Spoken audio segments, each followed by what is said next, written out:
You're listening to Civic Media. You can tune into any of our live shows on any radio station across the state with the Civic Media app. Find us in your phone's app store and listen anytime, anywhere. This is your WGBW Daily News Roundup for the Talk of Green Bay, 97.9 FM and 1590 AM. For 97.9 WGBW News, I'm Lisa Hale. A heat advisory is in effect for northeast Wisconsin to include Brown, Calumet, Outagamie, and Winnebago counties, just to name a few.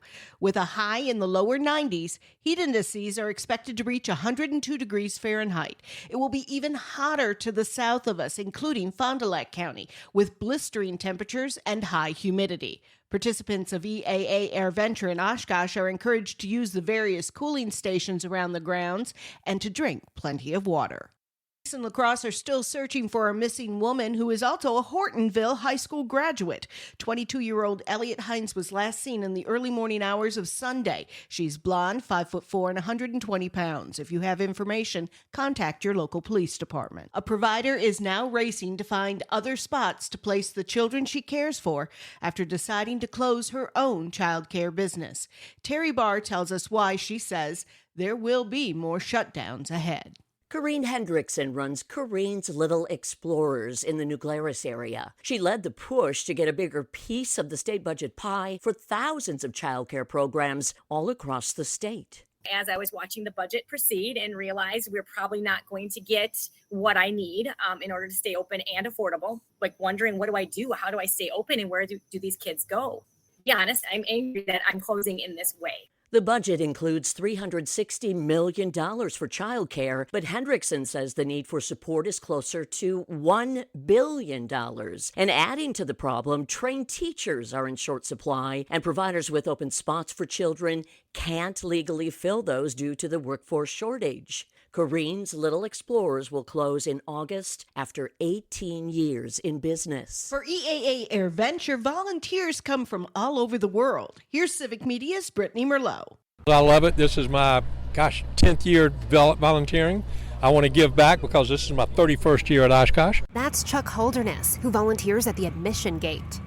I flew in the Bonanzas to Oshkosh 31 years ago, and I've done it every year since. It's unbelievable. We set the world record for the world's largest civilian formation flight. We had 133 of us one year, and then we actually had 149 another year, but we didn't go through all the paperwork to break the record. This year we had 119 of us. So we're all on the runway at the same time, 3 abreast, 5 feet from my prop to the tail in front of me. It's exciting. And Donna at security, her daughter is a 148th Fighter Wing pilot. But it's more than that brings her here from Port Washington. It's the meeting the people. You meet them from all over the world, basically, and mingling with them and making new friends. Often described as a family reunion, even if you aren't a pilot, all are welcome. I've made friends already from Mississippi, from Arizona, from around this area, and we camp with them because I also camp here. And it's just family friendly over there, and thousands of people camping, and there's very seldom any issues. Camp Scholler, a field of friends, volunteers, pilots, and more. No electricity and no problems. Even in the summer heat of July, 40,000 camp here in this 1 week. Anyone can volunteer, even if you don't have any background in aviation. Here's Dan Van Evenhoven. You can drive the tram, which is kind of cool because you get to see the entire grounds and you get to explain to people what different things are going on in different locations. And you can even still sign up to volunteer right now. For Civic Media News, I'm meteorologist Brittany Merlot. Tech is king, and to meet the growing demand for tech professionals, the University of Green Bay announced this week that it's adding a new major in software engineering to its catalog. The major will combine traditional software engineering and modern AI applications. A news release from UWGB said industries from healthcare to manufacturing to logistics will all benefit from more software engineers in the area. Software professional jobs are projected to grow by 25% from 2022 to 2032, and degrees in computing are also among the highest earning career paths. Applications to the major are now being accepted at UWGB. In a rare display of bipartisan support, Democratic U.S. Senator Tammy Baldwin And Republican Representative Tony Weed from the 8th Congressional District introduced a bipartisan bill to honor veterans who participated in Operation Insweep with the Vietnam Service Medal.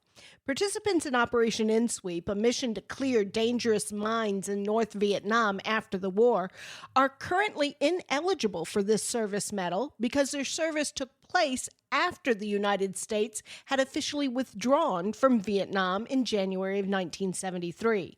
The bill is inspired by retired Navy Commander Michael Cosgrove of Sturgeon Bay, who spent 5 months in and out of North Vietnamese waters and received virtually no credit for the work. Milwaukee is in a bad spot. Stuart J. Waddles reports. Milwaukee is on one top 10 list it wishes it wasn't. The city remains a hot spot for sexually transmitted infections, topping state and national lists for new cases in 2023.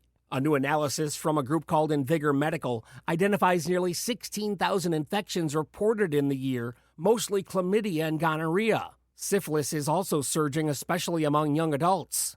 The report says cases tend to peak during the summer when increased travel and social activity drive higher transmission. Things got tense in Door County Tuesday afternoon when Cave Point County Park, north of Sturgeon Bay, was evacuated for a suspicious item. The Door County Sheriff's Department was called out to the popular park at about 3:40 yesterday. Deputies closed the park and cleared it as a precautionary measure. When all was said and done, the suspicious item was a harmless geocache container, an item people search for using specific coordinates using GPS. I'm Lisa Hale, 97.9 WGBW News. For news anytime, log on to WGBW.FM. Training camp is underway. Hi, I'm Mike Clemens with sports. In Green Bay, where the Packers training camp got started, the team holding open practice to the public, the players riding the bikes of kids to the Nitschke practice field, a tradition dating back to the Lombardi era. Practices tomorrow, Thursday and Friday, open to fans at 10:30 a.m. Baseball. The Brewers' 11-game winning streak came to an end. Seattle's all-star catcher, Cal Raleigh, got a hold of a solo home run shot off of Nick Mears in the 6th, and that was it. The Brewers losing to the Mariners 1-0. That was the second longest winning streak in Brewers franchise history. NBA, Damian Lillard says after suffering that torn Achilles tendon, he asked some other athletes for advice, including Kevin Durant and a former Packers player. I know it's going to be a long journey. I know it's a challenge mentally, just kind of learning more about it. Talking to Aaron Rodgers and KD and Rudy Gay, all these guys that experienced it and handled it differently. That's the Trailblazers' Damian Lillard with Sports on Mike Clemens.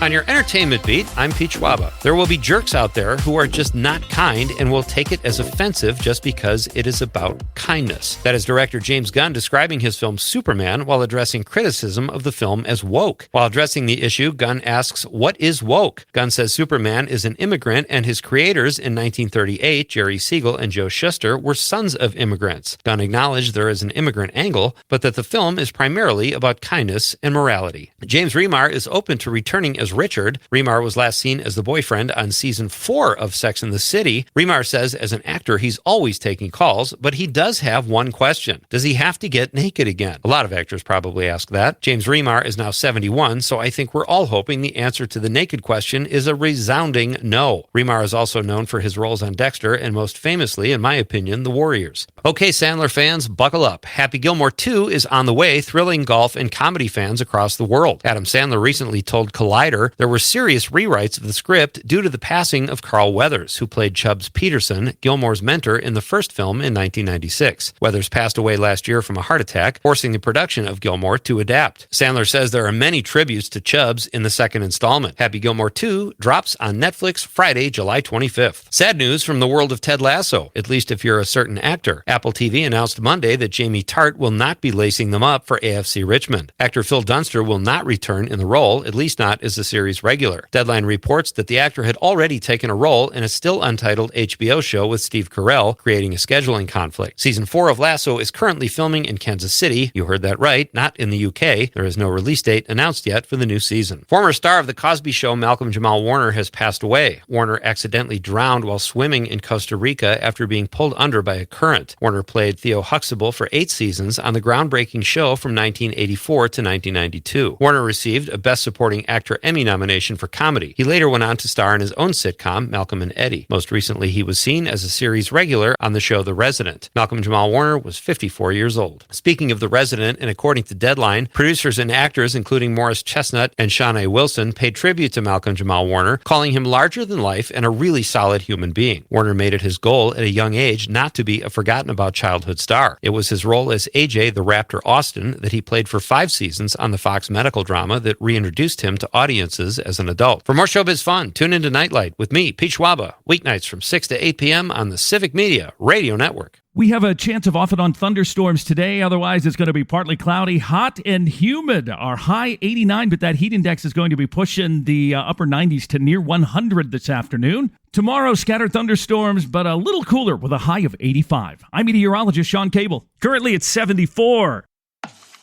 That's your WGBW Daily News Roundup from Civic Media. Subscribe to this podcast on Spotify, Apple, or wherever you find your podcasts. Find more news at WGBW.FM.